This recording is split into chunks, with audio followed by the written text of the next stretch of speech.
So, I bought the PlayStation 5.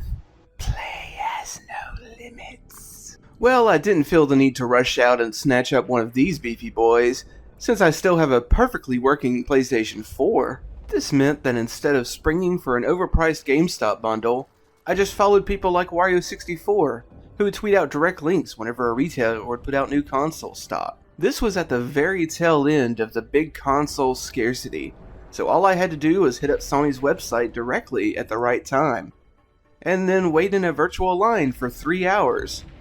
Is this how sneakerheads live their life?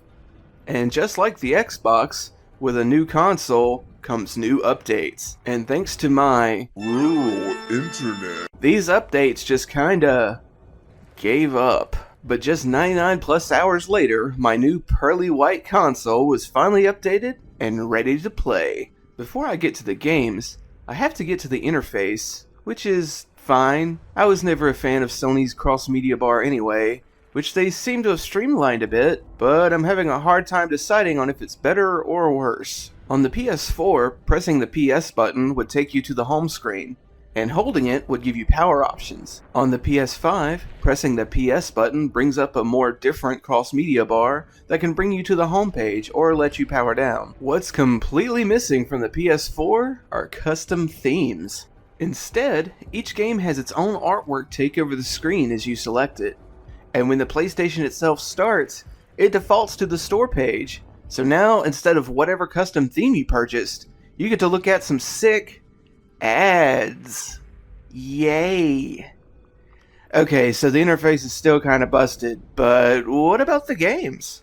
One of the things I was most curious to try was Death Stranding. Since the PS5 got the exclusive director's cut of Death Stranding, I decided to hold out for that version. And I played this game for about 9 hours and love it to death. Stranding. I don't know if I'll ever go back to it. The atmosphere is dope as hell, but the gameplay is boring. Not bad, just boring. And that's the point. The challenge of the game is the traversal itself. Instead of each button dedicated to some combat function, they're used for things like balancing the load you're carrying so you don't drop anything. The whole thing becomes a 3D quap, and after a while, I got as tired as Norman Reedus.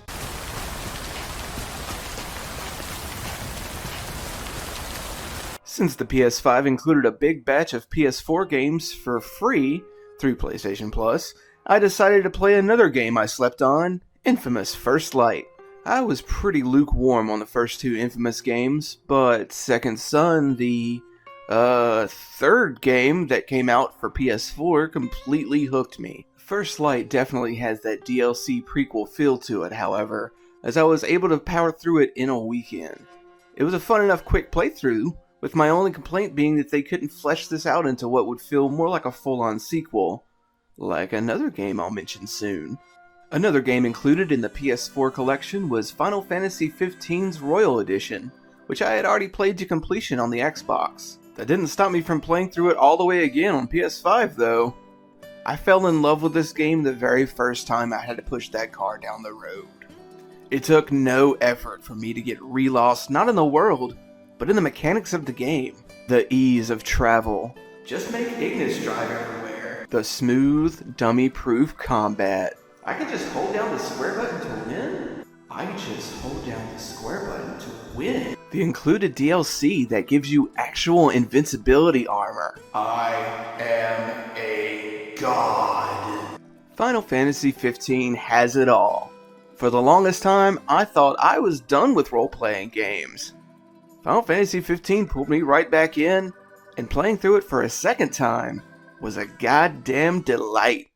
Speaking of RPGs, PlayStation Plus now has a tier that includes select games from their PlayStation 1 library. I always wanted to try out Wild Arms, so no time like the present, right? One fear I always have with trying out older games for the first time is that the gameplay will be stale and I'll get bored within an hour. I played Wild Arms for a lot more than an hour. The gameplay is typical classic Final Fantasy style turn-based combat, but the overworld gameplay features a lot of old-school Zelda-esque puzzle solving. The first time I tried to investigate a barrel, and instead picked it up. I knew it was on, like, well... Jumping ahead again to something more current, we're back to Final Fantasy proper with Final Fantasy VII Remake Intergrade. I already played through this entire game as well on the PS4, but there's new DLC that's exclusive to the PS5 version of the game. I could have started up a brand new game, but I decided to just import my save over from the PS4 version. And, oh boy, does Sony really not want to make this easy. Apparently, if you have any PS4 game and you want to upgrade it to the PS5 version, you'll need to first upload your save from the PS4 version of that game, so it can convert that to a PS5 save file. If you don't, you can't just download your PS4 save from the cloud, as the PS5 version will absolutely not recognize it.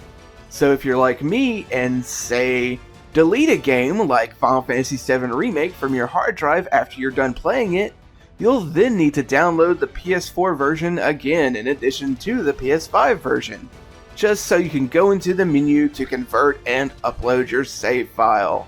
I love how seamless and easy technology is to use here in the future. Oh, and Intergrade's DLC was dope. Definitely worth the almost 200 gig download. Next up was the game I was the most excited to play, Marvel's Spider-Man, Miles Morales. Yes, I could have just got the PS4 version at any point, but I knew that this game would really push the power of the PlayStation 5. And that power was way too much for my capture card apparently, because the second I turned on the 120Hz setting, this happened. So after flying back from the sun a little bit, I dove into the new Spidey game. I loved the first Sony's Marvel's Spider-Man, even to the point of it being the first game I unlocked a Platinum Trophy on. Unlike the infamous spin-off from before, this feels more like a proper sequel. Miles loses a lot of the toys Peter had in the first game, but he has his own built-in power set that the game smartly takes advantage of by breaking down into their own skill trees. The last game I tried was one I was not expecting to blow me away. Returnal is a roguelike shooter where your character crash lands on a gross alien planet and has to piece together what's going on as she dies and mysteriously resurrects over and over. Normally, the Dark Souls style "its selling point is that it's hard" thing never appeals to me, but Returnal doesn't feel like it immediately punishes you just for playing it like those other games do. Everything about each explorable area is random, so each run has you finding different rooms, items, and upgrades. The enemies can easily take you down if you're not prepared for them, but after a couple of runs, you'll not only have their patterns down, but a better feel of what weapons and upgrades to equip to take them out. Yes, I know I just described exactly how Dark Souls works. Fuck you, I'm still not playing it. So yeah, that's the PlayStation 5. Or the PS5. Much like the XB6, I think it's still way too early in the console's life to upgrade if you're still rocking a last-gen console. There just aren't enough exclusives to justify it. Wait, Final Fantasy XVI's next year? Shit, never mind. Get one now! Hurry! Yeah, this feels like it's worth $500. Thank you so much for watching my big dumb video about the PlayStation 5. If you dug this one, be sure to subscribe so you can get alerted to when my next thing drops. Anything else you'd like to see me cover? Think I should look at another console? Drop a comment below. Until next time, remember,